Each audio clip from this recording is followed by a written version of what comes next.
The Salvation Army, Iglesia ni Cristo, Saksi ni Jehovah, Latter-day Saints, El Shaddai, Kingdom of Jesus Christ, the name above every name, Jesus is Lord Church Worldwide, Jesus is Our Shield Worldwide Ministries, Jesus Miracles Crusade International Ministries, Christ Commission Fellowship, United Pentecostal Church International, UPC Philippines, pati ang Pentecostal Missionary Church of Christ Port Watch at Assemblies of Pentecostal Assemblies, Pentecostal Church of Assembly at Pentecostal Foursquare Church at Pentecostal Assemblies of God Philippines, pati ang mga ibang religious group tulad ng Judaism at Islam, Hinduism at Buddhism at Rastafari movement at Eastern Orthodox in the Philippines, Eastern Orthodox Church in the Philippines, governed by Orthodox Metropolis of Hong Kong and Southeast Asia, by Ecumenical Patriarch of Constantinople, Eastern Orthodox in the Philippines. Nag-endorso nito ni Brother Eddie Villanueva, Presidential Standard, Bangon Pilipinas Party, at si Attorney Alexander Lacson, Vice Presidential Standard, Bangon Pilipinas Party, sa iba't ibang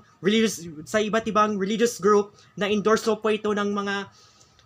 El Shaddai,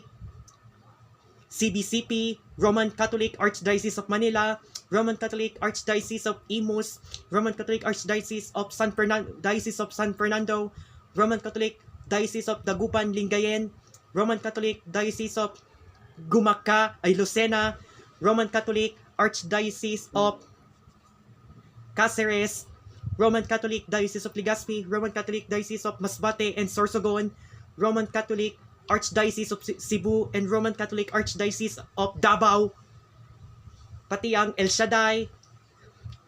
Iglesia ni Cristo, Saksi ni Jehovah's Witnesses Philippines, the Church of Jesus Christ of Latter-day Saints Philippines, Kingdom of Jesus Christ, the name above every name Church, pati ang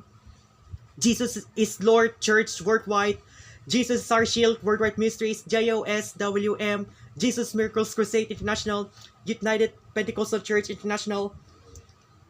Pentecostal Assemblies of God Philippines, Pentecostal Foursquare Church, Pentecostal Missionary Church of Christ Port Watch, ano pa, United Pentecostal Church International, UPC Philippines, UPCI, pati ang